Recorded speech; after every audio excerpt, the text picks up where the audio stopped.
Yes, it's true.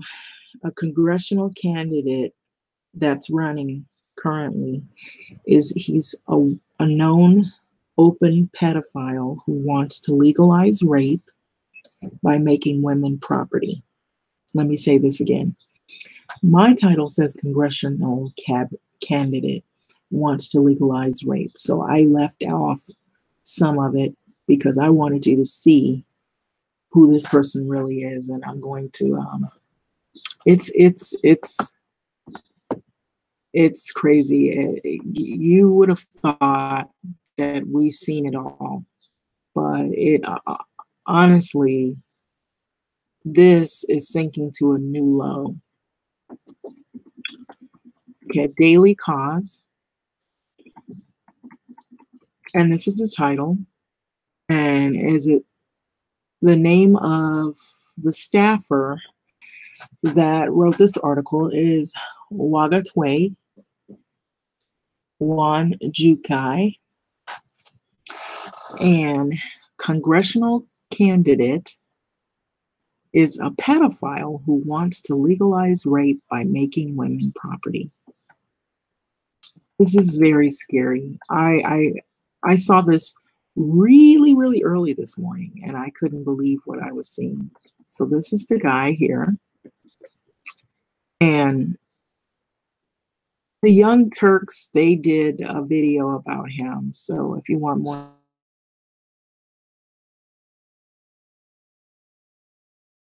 and he had a wife, and the wife, she had to divorce and get a restraining order against him, and family members took the 3-year-old child and away. He doesn't have custody of his 3-year-old. So I kind of, heard a little background into this guy's history, that he's an open pedophile, and he talks extensively about his issue, and he wants it to be like the norm. So Trump's election sparked a new fire in many Americans to politically engage and #resist. So we've seen a lot of good parts of it, like more women running for political office. Unfortunately, one Virginian man running for Congress also shows a dark side of electing a sexual predator to the White House and supporting a pedophile candidate for US Senate, making misogyny and sexual violence mainstream. So these are the kind of guys also, I believe, that are on YouTube and Instagram and all these sites hunting for women as predators. They're predators, and for young girls, children, even. And they probably have a hate for women because this guy, he clearly, his marriage did not work out, and he actually uh, was open about having sexual encounters with children. So it says a haunting report by the Huffington Post shows that a Nathan Larson of Charlottesville, Virginia, is proof that there are predatory, hateful men like him who no longer feel like they have to hide in the shadows. So he's running as an independent candidate, but that doesn't make his candidacy any less horrific. This man told Huffington Post that he is indeed a pedophile, so he is openly admitting it. So in a phone call, Larson confirmed that he created the new defunct websites, I think it's called soup.org or souped.org, and incel local. Ooh, that is bad. So he did mention something about incels, I guess guys who are like celibate. So incelacalypse dot today. So that's a chat room that they go to, they frequent, that served as gathering places for pedophiles and violence are people with violent minded misogynists like himself. So Huffington Post contacted Larson after confirming that his campaign website was shared, an IP address with these forms, among others. And so his sites were terminated, of course, by their domain host on Tuesday. So on the phone, he was open about his pedophilia, and he seemed unfazed about his long odds of attaining government office. A lot of people are tired of political correctness. This is what he's saying, and being constrained by it. He said, people prefer when there's an outsider who doesn't have anything to lose and is willing to say what's on a lot of people's minds. That's scary. So Larson's depravity isn't limited to pedophilia. He's also someone who has provided a home to incels, a misogynist group of men who pretend they are victims of not getting laid or not having sex with women. So this group of violent men are the epitome of rape culture and often advocate for raping women. And so this is what has been going on these websites. On YouTube, you have these men who will post videos about how they hate certain women or hate women and want to kill women or rape women or do things, or women should stay in the kitchen, have babies. They shouldn't go to school. They shouldn't learn. They should just stay home and be sex slaves and all of this. And some guys, maybe they won't say it as graphic, but that's what they want, and they're part of all of this. And so this has been going on for quite some time. So this is not new. So it goes on to say that in the phone call, Larson said that the word pedophile is vague and just a label, adding that it's normal, in his mind it is, for men to be attracted to underage women. So he said he did not commit any crimes.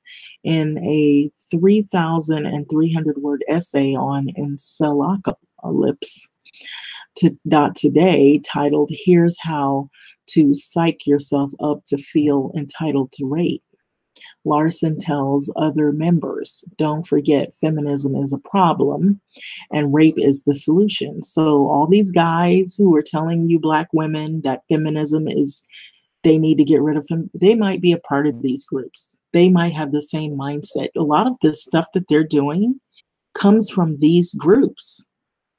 And it's very scary. That's why you can have, Sotomayor and all of those guys saying how much they hate Black women and how they want to kill them and cussing them out and showing videos of how they're disrespectful to women. And you support this. You are allowing it to happen because you allow these type of guys to say this, and you join their groups and you give them likes and thumbs up, or you just want to keep listening to their craziness. And you basically give them more of a platform to speak this nonsense and this chaos. And it's really against you and the livelihood of who you are. And it's very dangerous, very dangerous. And so this is where this anti-feminism comes in at as well. And so, and it's very problematic. It's a rape culture that's online. So on the platform, he also advocates for father-daughter marriage, killing women and raping virgins. Yes, he promotes that. And so usually it comes from these people. And then you have other guys from other cultures that take up, the torch, and they carry on with their chaos. So unsurprisingly, Larson is also a roaring racist. Oh yeah. Research shows that people who are misogynists are often racist. And he is no exception. So his campaign manifesto boasts a platform where child pornography and incest are legal while defending benevolent white supremacy. And he also calls Adolf Hitler a white supremacist superhero, like a hero.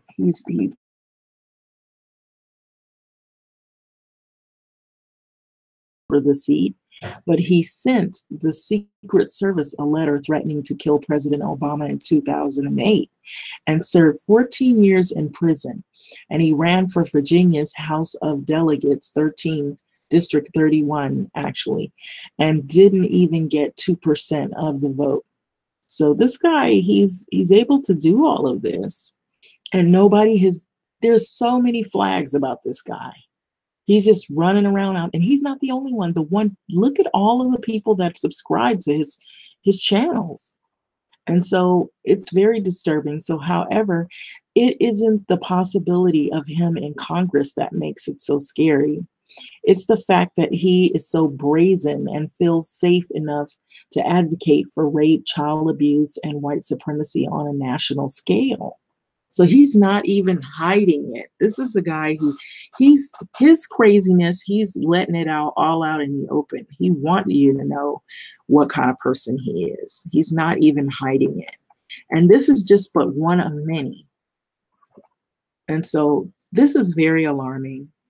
And I don't know how any woman would want to go on these websites, these hookup and chat lines, and not be afraid that you might wind up with one of these guys like this. He doesn't look like he's going to hurt you. Oh, but behind all of this, where he looks innocent, is a whole nother individual altogether. And there are a lot of people like him out there. They look like everything is all right, but you don't know what their ideologies are. Just imagine going on a date with somebody like that and finding out all of this, and he unloads all of this on you. How dangerous that can be. That being said, your thoughts, feedback on this. This would be another reason why I enjoy my singlehoodness. Like, comment, subscribe. Thanks for listening.